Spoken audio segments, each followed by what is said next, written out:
अङ्गं हरेः पुलकभूषणमाश्रयन्ती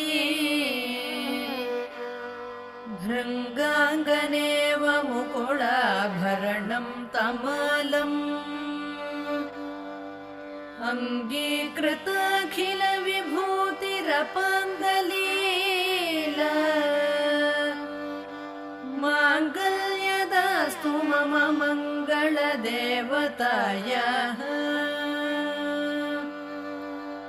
मुग्धा मुहुर्विदधति वदने मुरारेः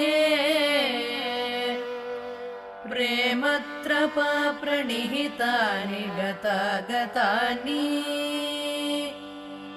मालादृशोर्मधुकरीव महोत्